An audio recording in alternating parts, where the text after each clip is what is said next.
Halo semuanya, selamat datang di podcast kita hari ini. Sebelum masuk ke obrolan seru kita hari ini, karena tak kenal maka tak sayang dan tak sayang maka tak cinta, perkenalkan saya Chayla dan ditemani rekan-rekan saya ada Shirley, Asti, Zaratus, dan Adenopit. Kita berlima bakalan bahas mengenai Perang Aceh. Sebuah bab penting dalam sejarah Indonesia yang terjadi dari tahun 1873 sampai 1904. Shirley di sini. Yuk kita mulai dengan kenapa sih Belanda ngotot banget mau nguasain Aceh? Setelah menguasai Sumatera Barat, mereka nih punya rencana besar untuk menaklukkan seluruh Nusantara tahu.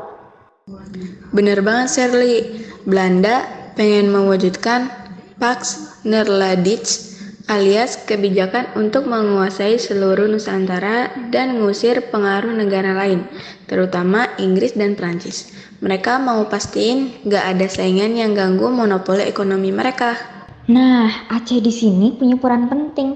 Aceh adalah penghasil lebih dari setengah lada dunia dan posisinya strategis di jalur perdagangan. Makanya, Belanda pengen banget menguasai perdagangan lada plus sumber minyak di utara Aceh. Masalahnya, ada Takat London tahun 1824 yang kasih Inggris hak dagang di Sumatera. Dengan hubungan perdagangan yang kuat antara Inggris dan Sumatera, Aceh jadi sangat berharga di mata Inggris. Tetapi kebijakan Inggris berubah dan mereka lebih memilih menyerahkan Aceh ke Belanda daripada ke negara Eropa. Jadi, lewat Prakerat Sumatera tahun 1871, Belanda dapat lampu hijau untuk menguasai Aceh.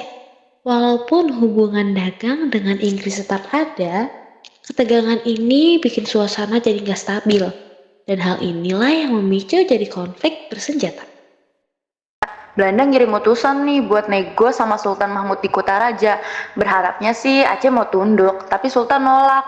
Nah, penolakan inilah dianggap sebagai pernyataan perang sama Belanda.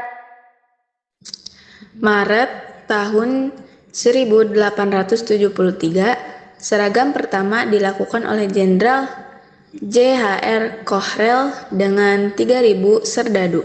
Mereka nyerang pusat istana, tapi malah kena kekalahan telak. Bahkan Jenderal Kohrel juga tewas. Gagal di serangan pertama nggak bikin Belanda nyerah. Di akhir tahun yang sama, mereka kembali menyerang di bawah pimpinan Maijen Jan van Swieten dengan lebih dari 8.500 serdadu. Kali ini, mereka berhasil menduduki Kutaraja, tapi rakyat Aceh masih melawan. Perjuangan rakyat Aceh terus berlanjut. Sultan Mahmud dan pengikutnya kabur ke pegunungan, bikin perlawanan gerilya. Di sini muncul tokoh-tokoh kayak Tuku Cikitiro dan Tukuk Umar yang memimpin perlawanan. Banyak rakyat Aceh yang mendukung perjuangan ini. Meskipun Belanda berusaha memadamkan ekonomi Aceh dengan blokade pelabuhan, banyak penguasa pelabuhan yang berpura-pura tunduk.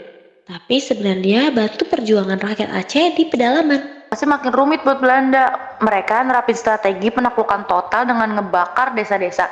Meskipun banyak yang kabur ke pegunungan, semangat perlawanan rakyat Aceh tetap membara. Tahun 1884, Belanda mutusin untuk berhenti perang karena biaya yang terus membengkak. Ini jadi kesempatan bagi rakyat Aceh untuk berkonsolidasi dan merebut kembali wilayah yang hilang. Tapi tahun 1893 ada kejutan saat Tuku Umar menyerah kepada Belanda. Belanda rayakan dengan angkatnya sebagai panglima perang, kasih pasukannya senjata dan perlengkapan. Sayangnya, tahun 1896 Tuku Umar balik lagi ke rakyat Aceh untuk gerilya. Strategi berubah ketika penasehat Chesnut Hulgurje menyarankan Belanda untuk dekat-dekat sesama para Ulbalang atau pemimpin adat. Dengan cara inilah Belanda pengen memecahkan kekuatan lokal dan meredakan perlawanan dari kaum ulama.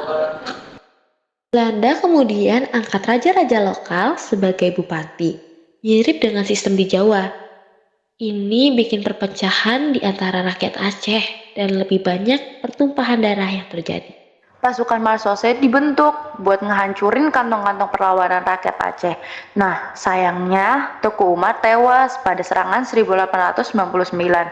Perjuangan Cut Nyak pun terus berlanjut hingga ia ditangkap pada tahun 1905.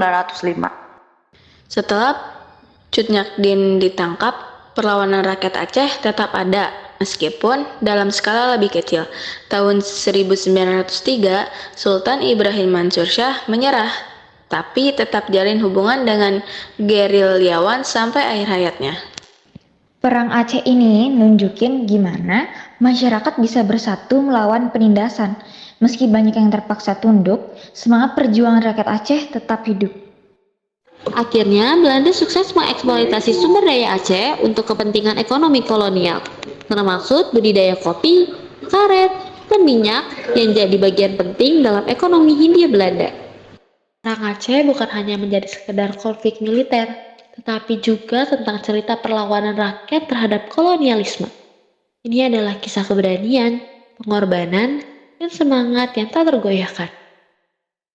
Nah, thank you buat kalian yang udah dengerin episode kita tentang Perang Aceh kali ini. Semoga informasi ini bisa nambah wawasan kalian tentang sejarah bangsa dan pentingnya perjuangan dalam mempertahankan kedaulatan. Jangan lupa untuk subscribe dan ikuti episode-episode kita selanjutnya. Sampai jumpa di podcast berikutnya ya.